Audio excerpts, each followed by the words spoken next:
মৃত্যুর সন্ধিক্ষণে কুসুম। হ্যাঁ বন্ধুরা, ভিডিওটা লাইক দিয়ে দেখতে থাকুন। যে মুহূর্তে কিনা আয়ুষ এবং ঈশান মিলে হসপিটালে নিয়ে ছুটে কুসুমকে, এবং হসপিটালে যাওয়া মাত্রই যখন ডক্টররা কুসুমকে অবজার্ভ করে বলতে থাকে যে আয়ুষবাবু দেখুন, আমরা আমাদের মতো করে জাস্ট ট্রাই করতে পারবো, কিন্তু ওনাকে আদৌ আমরা বাঁচাতে পারবো কিনা সেটা নিয়ে আমরা কোনোরকম কোনো কথা এখনই বলতে পারবো না। কারণ উনি শুধুমাত্র যে ওনার হাতে নার্ভ কেটেছে সেরকমটা কিন্তু না, উনি কিন্তু অনেকটা হাই ডোজে ঘুমের ওষুধও খেয়ে ফেলেছে এবং অনেকটাই খেয়েছে, এবং তার জন্যই ওনার মুখ থেকে এরকম করে ফেনা বেরোচ্ছে। এবং আমাদের খুব সম্ভবত মনে হয় না যে ওনাকে আদৌ আমরা বাঁচাতে পারবো, কারণ ওনাকে আনতে আনতে আপনারা অনেকটা দেরি করে ফেলেছেন। আপনি দেখছেন না যে ওনার গা হাত পা কীরকম ঠান্ডা হয়ে গিয়েছে এবং ওনার গোটা শরীর নীলে হয়ে গিয়েছে। অন্যদিকে কথা বলা মাত্র যখন আয়ুষ বলে থাকে যে আপনি কেমন ডক্টর বলুন তো, আপনি কি পাষণ্ড না কি বলুন তো, দেখছেন যেখানে কিনা গোটা পরিবারটা ভেঙে পড়েছে ওর অসুস্থতা দেখে, সেখানে এইরকম পরিস্থিতির মধ্যে আপনারা এইসব কথা বলেনি বা কী করে বলুন তো? আপনি কীরকম ডক্টর? আপনার কাজ হলো গিয়ে আপনার রুগীকে সেবা দেওয়া এবং রুগীকে সেবা করে সুস্থ করে তোলা, এবং আপনি তো ট্রিটমেন্ট করার আগেই ভেবে নিয়েছেন যে আপনার পেশেন্ট বাঁচবে না। সেটা কী করে হতে পারে বলুন তো?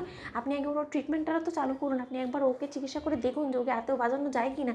তা না করে আপনি এরকম করে হঠাৎ করে বলছেন যে না, ও কোনো মতে বাঁচবে না, ওকে নাকি বাঁচানো সম্ভব না। এটা কী করে হতে পারে বলুন তো? অন্যদিকে যখন আয়ুষ বলতে থাকে যে দেখুন, আপনার ধারা যদি না হয় আপনি আমাকে সাফ জানিয়ে দিন, আমি ওকে অন্য হসপিটালে নিয়ে যাবো, কিন্তু তার শর্ত আপনি যদি এরকম করে ওকে ফেলে রাখেন এবং এতে করে দেরি হয়ে যাওয়া মাত্র যদি পরবর্তীতে আপনি আমাকে বলুন যে পেশেন্টকে বাঁচানোর জন্য, তখন কিন্তু আমি কোনো মতে আপনাকে ছেড়ে কথা বলবো না। এই গোটা হসপিটালে কিন্তু আমি তালা মেরে দেবো, আমি বলে রাখলাম। অন্যদিকে এই কথা বলা মাত্র যখন ডক্টর বলতে থাকে যে দেখুন, আমরা আমাদের মতো করে জাস্ট ট্রাই করতে পারি, বাকিটা ঈশ্বরের উপরে নির্ভর করছে। ঈশ্বর যদি চায় তাহলে একমাত্র উনি আপনাদের মাঝে ফিরে আসবে। অন্যদিকে কথা বলা মাত্র যখন ঈশান বলতে থাকে যে ভাইটা শান্ত হয়, শান্ত হয়, এখন মাথা গরম করলে কোনোভাবেই চলবে না, কারণ আমরা ওকে আনতে অনেকটাই দেরি করে ফেলেছি, এবং এবার যদি আমরা ওকে নিয়ে অন্য হসপিটালে ছোটাছুটি করি তাহলে আরও বেশি দেরি হয়ে যাবে, এবং এতে করে কুসুমেরই মৃত্যুর ঝুঁকি বাড়বে। এসব কিছু করে কী লাভ হবে বলতো? অন্যদিকে যখন ঈশান বলতে থাকে যে ডক্টর, আমি আপনার কাছে হাত জোর করে অনুরোধ করছি, যত শীঘ্রই সম্ভব প্লিজ মেয়েটার অন্তত হাত থেকে রক্ত পড়াটা বন্ধ করুন। অন্যদিকে কথা বলা মাত্র যখন ডক্টররা কুসুমকে নিয়ে যায় এবং ওর পেট ওয়াশ করা থেকে শুরু করে সকল রকমের চেষ্টা চালাতে থাকে, ঠিক সেই মুহূর্তে কুসুমের তরফ থেকে কোনোরকম কোনো রেসপন্স না পাওয়া মাত্রই যখন ডক্টররা বলতে থাকে যে কোনোভাবেই দেখছি পেশেন্টের পক্ষ থেকে কোনোরকম কোনো সাড়া নেই, আমরা যতই চেষ্টা করি না কেন, পেশেন্ট যদি নিজে থেকে বাঁচার কোনোরকম কোনো আশা আমাদেরকে না দেখায় তাহলে আমরা কী বা করতে পারি। অন্যদিকে যখন ইন্দ্রাণী গাঙ্গুলি বলতে থাকে, আমি জানি না কুসুমকে আমি বোঝানো সত্ত্বেও কুসুম কেন এরকম একটা সিদ্ধান্ত নিল, কুসুম কি বোকা মেয়ে না কি, আমি কিছুই বুঝতে পারছি না।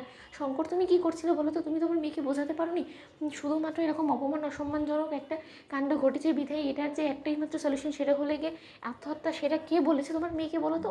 অন্যদিকে যখন দেবলীন এবং ঈশানের ছোটো কাকিমণি আনন্দে আত্মহারা হয়ে বলতে থাকে যে যাক বাবা, আপুরটা বিদায় হয়েছে, এবার মানে ওর শুধু ও শ্রাদ্ধের আয়োজনটা হয়ে যাক, তারপরে গিয়ে চিরকালের জন্য ওর থেকে মুক্তি পাবো, কারণ এই মেয়েটাকে আর সহ্য করা যাচ্ছিল না।